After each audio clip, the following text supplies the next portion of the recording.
Balox Benedict. Balox Benedict. Nous avons tout à l'union sur le site de s'abonner massivement. Nous avons tout à l'union sur le papa. Na katia Balox Benedict. Balox Benedict. Bagag, émission, télé-réalité. N'y télé culture de RDC. S'abonner massivement na Balox Benedict TV. Nga vie de loin na s'abonner. Et bongo yo. Ayuna.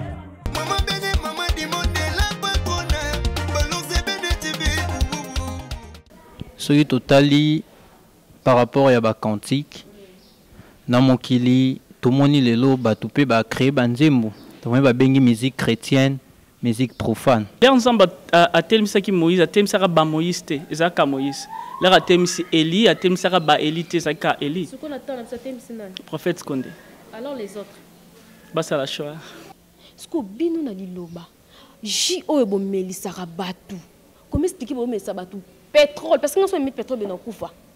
Bozo mais ça va tout pétrole est-ce que est biblique? Tout est moins intérêt mon bobo profita na sima batu. Les gens que vous appelez Zoboma Batu, tous nous sommes là épargnés journalistes et tout ça va témoignage vivant. Moi je me souviens de l'église à Loba, Nazala qui m'énonçait en 2011, na des cas il y a hernie bilatérale. Oh Moïse, ah yo nzambe nanga yo vraiment Moïse ko ba miracle. Oyo ezo salema la carte église Loba. Ce qui est fidèle, tout batou, oh bazana iluba bazo comme la dimension à loba bon autant on sous yoka et ça par rapport il y a que miracle oh ezo salima mutozaki na malade Amélie Jésus lobiko mutabande ko botate Amélie ayembi loyembo aliloba nzamba pesi solution na kati ya conscience ya mutuana arloba ah c'est que mutuana aza vraiment prophète nzamba solo tu vois. Faut remercier Kanza. Ah remercier ouais, ah remercier Nzambe à travers Amutuana dans sens wana. Jusqu'à ce que l'oro moko dans la Bible. Église Loba mukolo moko te prophète Konde Loba to bengi Nzambe. Aloba ngote. Mais yo ke l'oro moko Apocalypse 22 hein. Botala ka ifandelo. So ba ko tangela biso.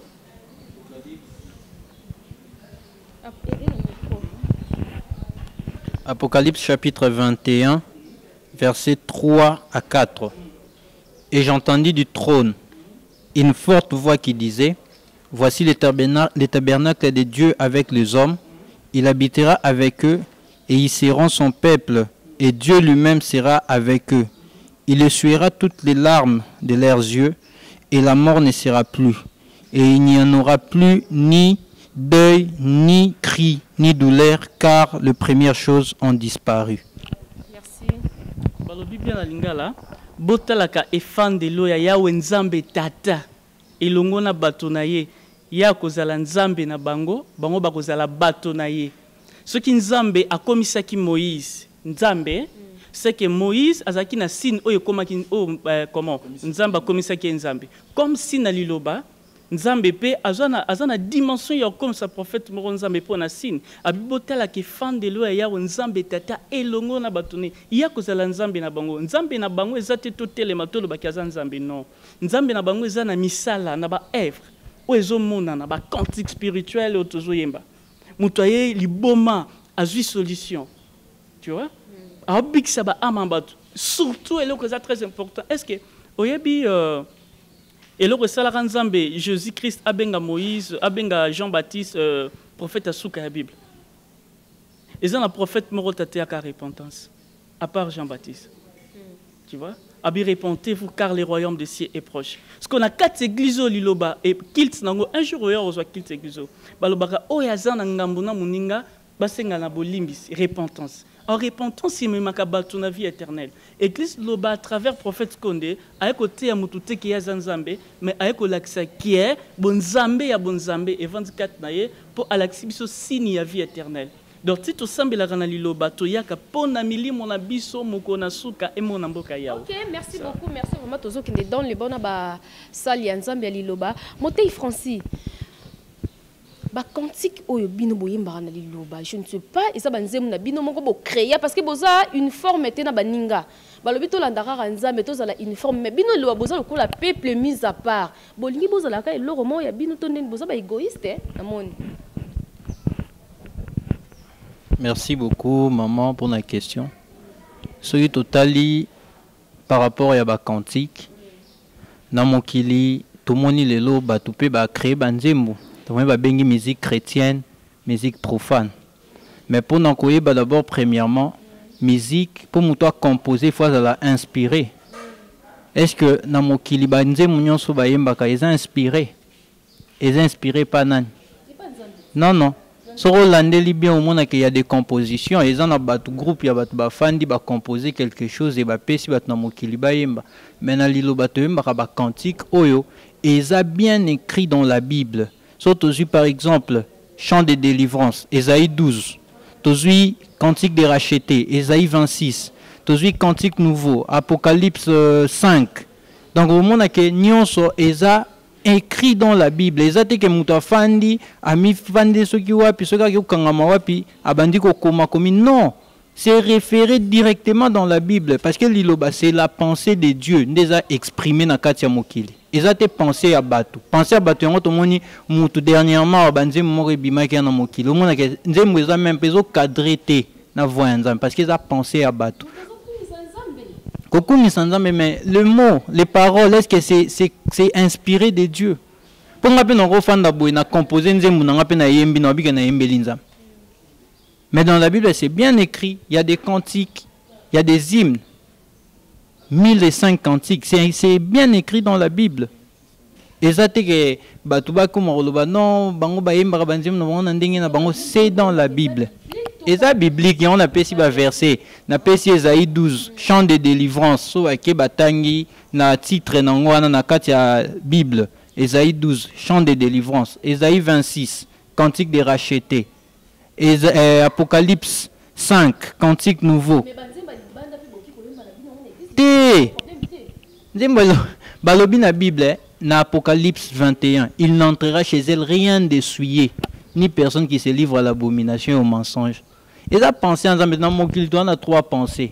Tout on a pensé en Nzambe, tout on a pensé à battre, tout on a pensé à Satan. Satan pas qui inspiré. Ndenge na zong na maloba Musa Stevie alobaki Satan za Nzambe. Et Nzambe inspira. Satan pas qui inspiré. Inspiré que comment boy, loba boy, sala boy. C'est comment peut trouver ngomba nzembo Nzambe. Nzembo Nzambe na danse makasi bo tali na mokili yango eza nde komoko ayemba ngome comment pe na Bible. Na luki mokili na kuti mokili na kati église, na luki église na kuti église na mokili. Parce que les gens sont en train de copier en Christ à l'Obakina, Matthieu 15. Abi, vous annulez ainsi la parole de Dieu au profit de votre tradition. Matthieu chapitre 6, verset 15. Vous annulez la parole de Dieu. Donc, balongol malouandam na profit à tradition na ban. Or la tradition c'est quoi? Nento fandi boebi sonyos. To komi lo komoko. Et landama de génération en génération.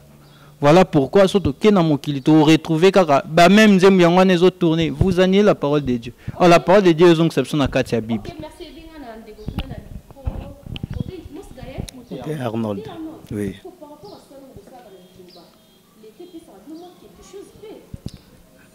Bon, Zambe na bolingo nae. Après ça qui l'homme de Dieu makamboyo na bolingo nae mo Nzambe. L'homme de Dieu na bolingo nae tellement na nzoto boya na nzoto abi ke saleté za na mboka pona abongisa ndaku nae azerate ba pese pata to falanga eza biblique nakata makomi oui Isaïe 62 babi pona salongo to salaka tout ça dans l'église nakata Bible c'est dans la Bible donc ça dit ye azamo na mboka po abongisa mboka na ye akene jamais na l'état asengi mbongo po mboke bonga il faut pesa mbongo non aza mombo na Nzambe mosala Nzambe uta ko sala pona litomba te pona motu ya pété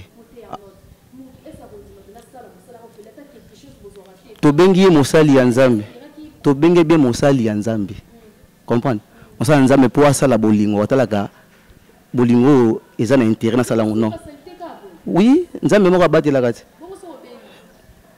soki obeli okine na hôpital ou traitement so Nzambe obika te obika te qui se bikisa kati obika za Nzambe. Combien de personnes bela maladie moko boye o eza incurable mais Nzambe abike non lelo obika pe abiki musupeka mukie Nzambe abika te abiki pete donc nyos tout dépend na Nzambe o Nzambe alobi a pour moto cha b donc basala ko sala kana pona litomba te pona moto te l'homme de Dieu aza prophète moko boye o Nzambe atina kata mokili ala sa ba vérité vérité wana yango tozo ko mona yango boye so à partir vérité wana bato baso lingé pourquoi oyo sala ça le contraire ya baninga mususu basala nzambe parce que il y a d'autres pasteurs bako sala basalongo wana bazana posa mbongo mais oui a mutu on a besoin mbongo pour sala ba besoin par exemple l'église et singa ba et singa mbongo mais o kokina balabala boye ko sala salongo non en 15 jours akotika laka jamais ko senga l'état mbongo voilà. OK, merci beaucoup.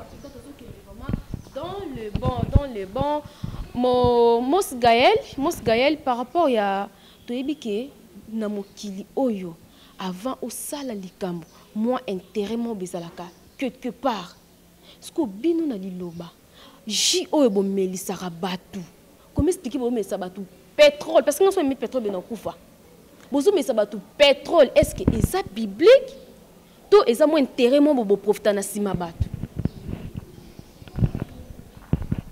Oui, merci pour la parole. L'église de Bananzambe tomé sabatu pétrole te. Mais tozana J oyo eza parmi les éléments composants nango pétrole eza lokola constituant. Donc c'est un peu ça yango nde ezo sala folie na moto ya batu.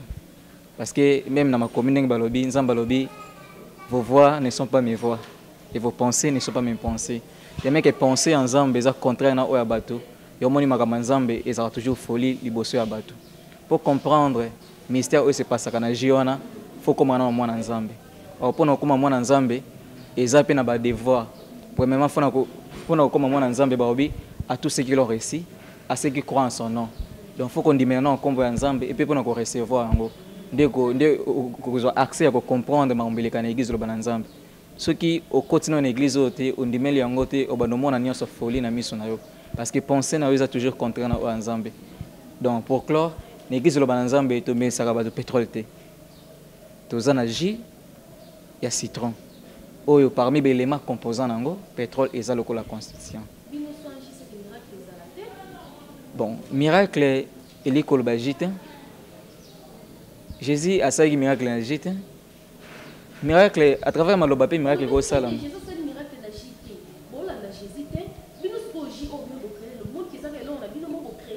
D'accord, répondre. Christ a lobby, voici les miracles qui accompagneront ceux qui auront créé.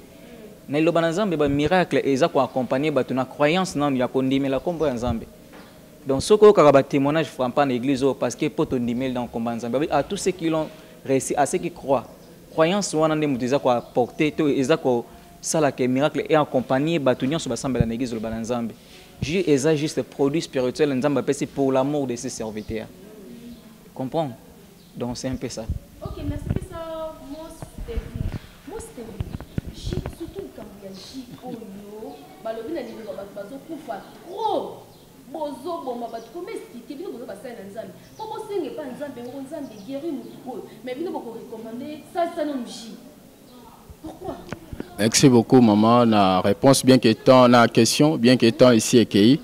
D'abord je vais remercier toutes les questions à Batou na mokili et puis na kopesa bango nzamba pambola bango na ba miomir na bango apambola bango sous na trouble bazana ngo c'est comme ça qu'on connaît qu'il y a un Dieu quelque part. Place nzamba za il faut troubler kota na aux environs. Je sais que quand Moïse s'est levé troubler kota na ndako kwa Pharaon. J est allé au-delà de penser. Na pese exemple mke. Jésus le bien sala qui tous les miracles tant ondene. Mais après ce exemple miracle à Jésus. Azu soi Aboaki a sangisi na mabele, atiena miso a moto amoni, qui pouvait croire en ça? Mabele, ce n'a pas le lolia mabele, na joso inanga na pesa yo. Jésus a salango qui a critiqué. Wana, il avait dit, il y a son second venu. Jésus a le baki second venu na ezali akoya. Second venu à Jésus a mutute. Mais ils ont enseignement où ils sa batuna bonzambe tout est koloba. J ezali produit. D'abord quand vous parlez du J, n'engende kolanga mo salanzamba uti ko expliquer, il y a tout un mélange, il y a citron et puis des petits constituants, il y a pétrole. Viendra un temps, on va parler que de J, tout expliquer en na ba partie physique et puis partie spirituelle. D'abord J ezali produit comme Moïse a tambola ki na bâton. A betima et panzani, J souki kana komelate. J est même que défendre mutuna bakombo est spirituel. Balobi na kati critique, je peux lire na Ésaïe 65 le verset 8. Ainsi parle l'Éternel. Quand il se trouve du jus dans une grappe, on dit ne la détruis pas, car il y a là une bénédiction. J'agirai de même pour l'amour de mes serviteurs, afin de ne pas tout détruire. Abi, j'agirai de même pour l'amour de mes serviteurs. C'est-à-dire, il y a des circonstances où il faut permettre à Moutounali Bondeli à Biki.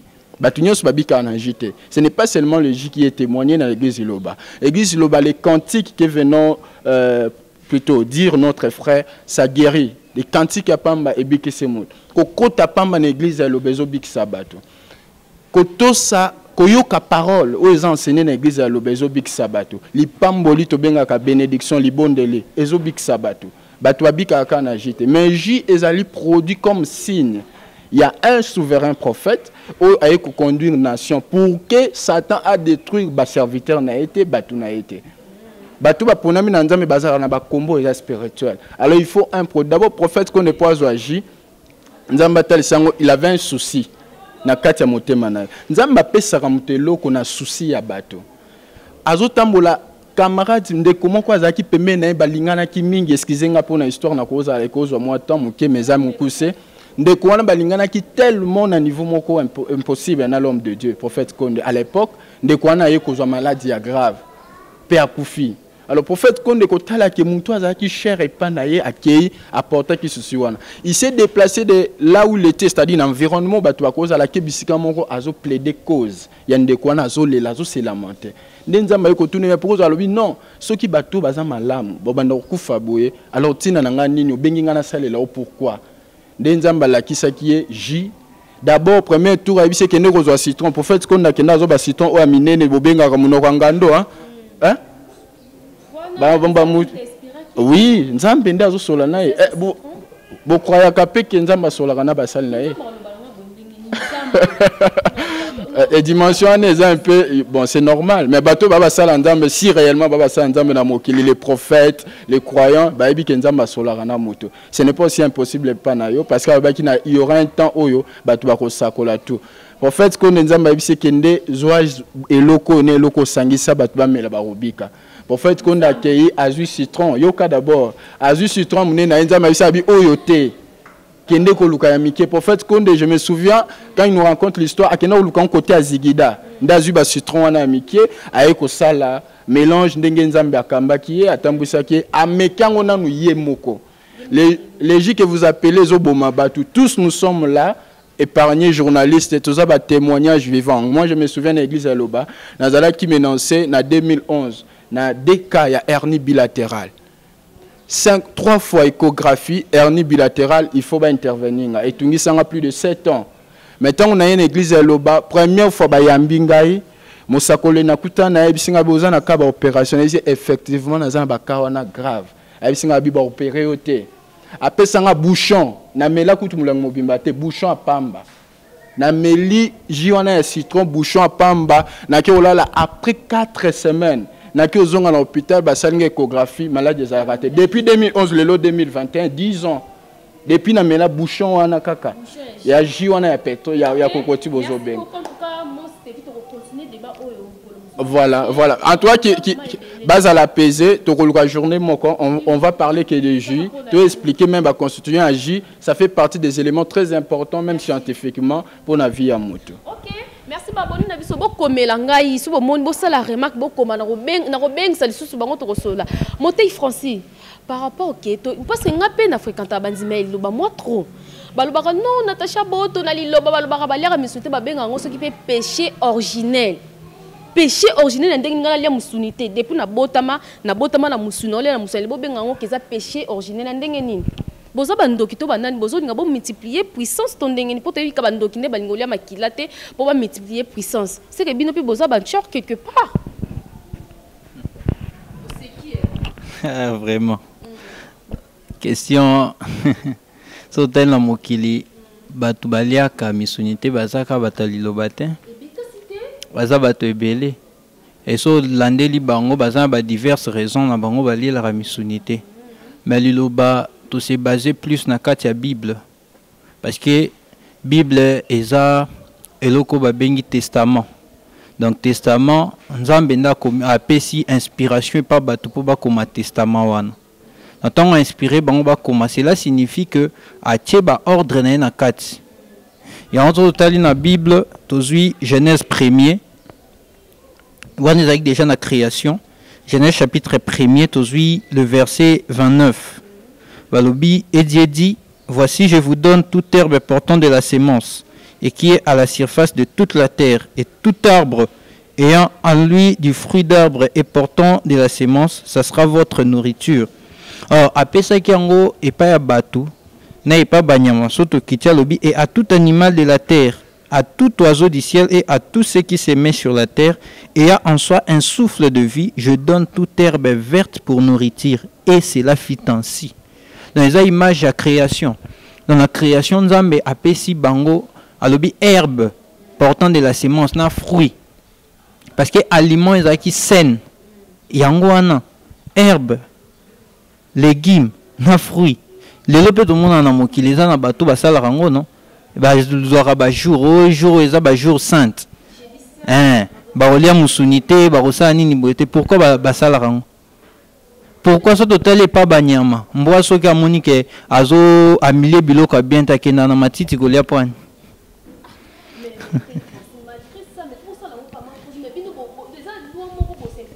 Eza loi te liloba imposé mutu loi te liloba se référé na makomi parce que nzambe moko benyango crime soto zu Esaïe 22 Esaïe chapitre 22 tozui 14 tina 15 oka nzambe moko ninga zoloba eza crime traitant de crime alobi l'Éternel des armées me l'a révélé to banana na 13 alobi et voici de la gaieté et de la joie on égorge de bœufs et l'on boit de brebis et on tue de brebis.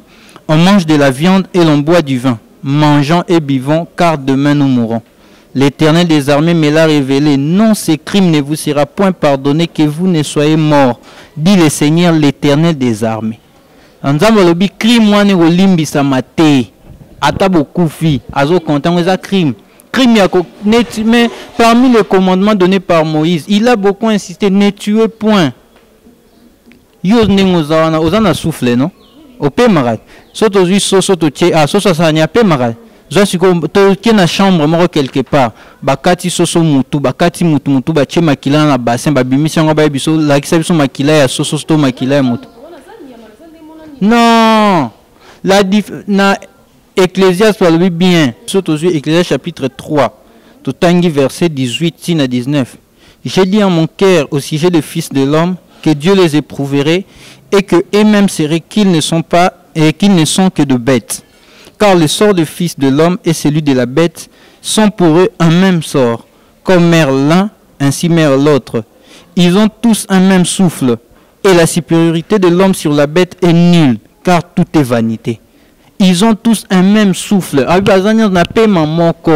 Supériorité à Moutepanya, mais Nzambe na jardin loba qui dominer. Dominer n'est pas synonyme de tuer. Mais dominer. Dominer n'est pas égal à tuer. Moutoua Bomaraza criminel. Merci beaucoup. Vraiment, tu peux continuer sur le débat parce que la TV Zangonga, tu peux continuer sur le débat. On a besoin d'attendre des questions, des abonnés, poser en tout cas na ozonge la bino mosako Jeff parce que tozo ken déjà na fin ya mission na biso mais quand peut costiquer banana nzambe ba landa biso partout mission à prophète konde na mukileza nini pour l'instant toza la bref mission ya prophète na mukili eza pour na milimo batebika vie éternelle c'est tout donc prophète nzambe aza comme sentinelle ya ba âme ya batu pour un jour ils la sauver na vie éternelle prophète konde prophète nzambe prophète nyonso prophète nzambe azali na mokili prophète nzambe aza ba prophète nzambe baza to prophète nzambe aza le nzambe atelmisaki Moïse atelmisaka ba Moïse te ezaka Moïse le atelmisi Eli atelmisaka ba Eli te ezaka Eli ce qu'on attend na atelmisi nani prophète Konde alors les autres basa la choix bon nalingi koloba boye tozala bref vraiment à propos ya J ezaba miracle mususu esalama kaka te fo bayemba Christ lera bande ko bikisa batu ezana tamo ka lobela ki foi kondima na okende ko bikisa o mais ezana tamo susu abi foi eko simba te azwi so indende ko lobia balusi asali miracle salami na kati église loba banzembo ebikisaka J o nzamba pesi biso ebikisaka donc ezana dimension ya ba combat tout ça na ba combat spirituel tout ça na ba terre de la nuit o bazo combattre ba spiritualité na biso ya ba famille ezali tout ça ba malade ya ba famille malade muso ekosi la kana banzembo te il faut miracle il faut jézala ndi nzamba pesi ba ndiko ba expliquer pona kotika kolia misuni na otanga na batangela biso Daniel 1er verset 20. Daniel 1er verset 20. Surtout les Daniel chapitre 1er le verset 20. Sur tous les objets qui réclamaient de la sagesse et de l'intelligence et sur lesquels le roi les interrogeait, il les trouvait 10 fois supérieurs à tous les magiciens et astrologues qui étaient dans tout son royaume. Ainsi, c'est tout. Hein? Okay. Et là, on dit dans le verset Oyo. Daniel a salara 10 jours abandon lié misunité. 10 jours. L'air a sali 10 jours à lié misunité. Or, dimension et spiritualité à misunina, dans le monde spirituel, et baksa la connaissance et prise et protéger à moto. C'est ça. L'air Daniel a sali 10 jours à lié misunité, bah vendi na roi. Roi tali Daniel na misu mususu, na misu abutu, a moni Daniel a 10 fois supérieur à ba magicien. Donc Daniel a tiki misuni 10 jours, Nathalie na misu mususu ya butu, amoni na kati ya Daniel a 10 fois supérieur à ba magicien, masaki ka 10 jours. Akutu mokili ba yembi to Hollanda Daniel abandoli, asali 10 jours olia misunite, akomi kitoko, akomi bien mayele reconnaissance et baksami. Boso Daniel a sali 10 jours, ba pesi mayele et puis Daniel a sali 10 jours connaissance et mati, force spirituelle et mati, bo bato batiki en plan libéla. Donc Daniel Olandi Jésus te. Tolandi Jésus vine mobimbatika la olia misunite. Le Namiel. Ah, ouais. Est-ce que c'est biblique? C'est biblique, c'est dans Isaïe. Isaïe combien? 7-14.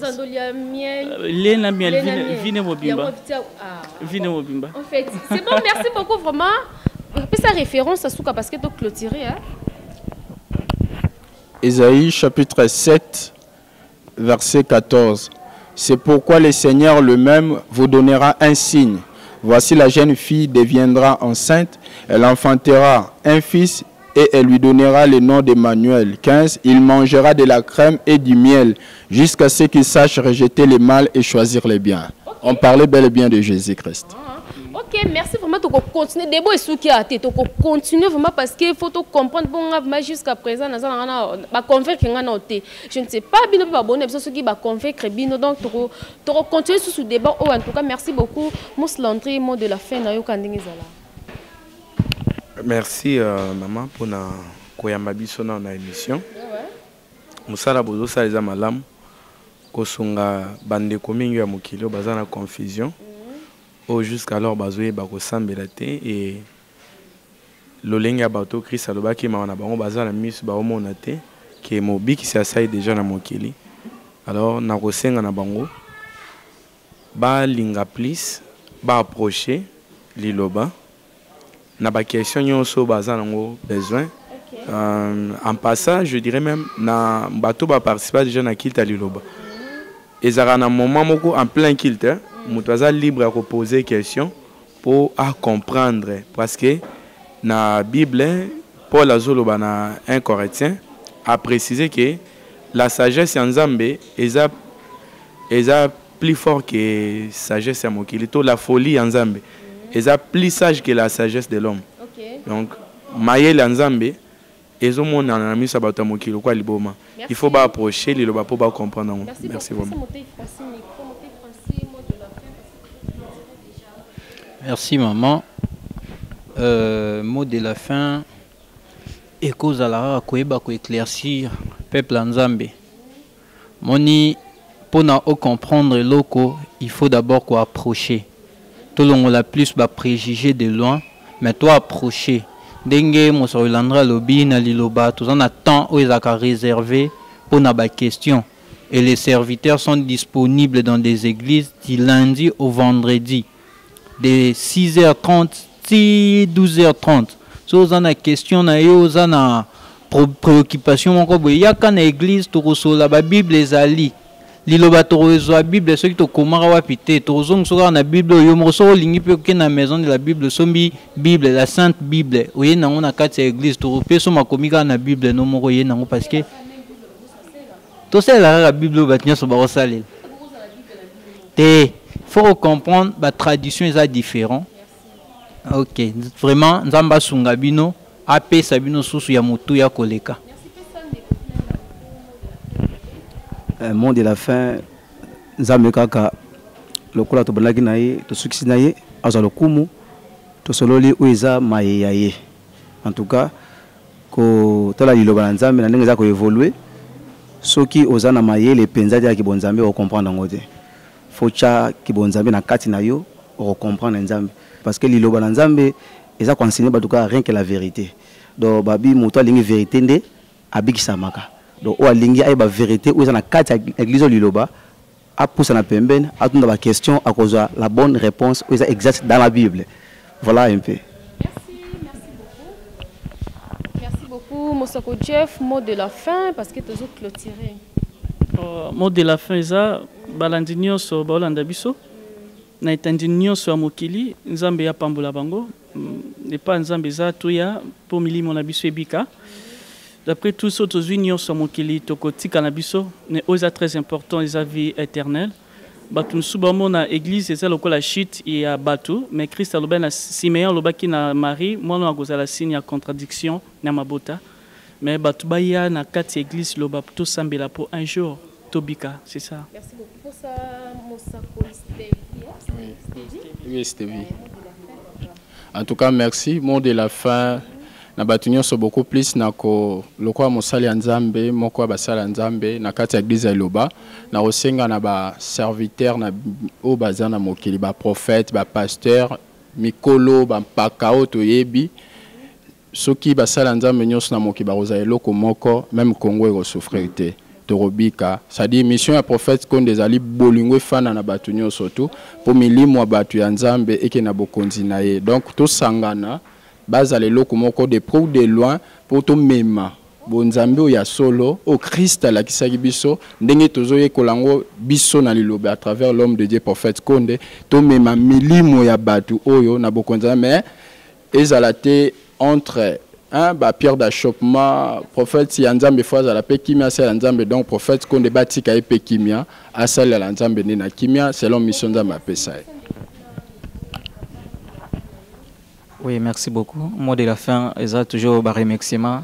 Premièrement, de Boyamba Kibiso, de Peto Bandaki, Katnankolo, Stosisi Katnae. Il y a l'Obama Mouké par rapport à Bandeko, Bazo, que juger l'Obanzambe de loin. Ma commis Sainte Matatoli était chercher l'éternel pendant qu'il se trouve.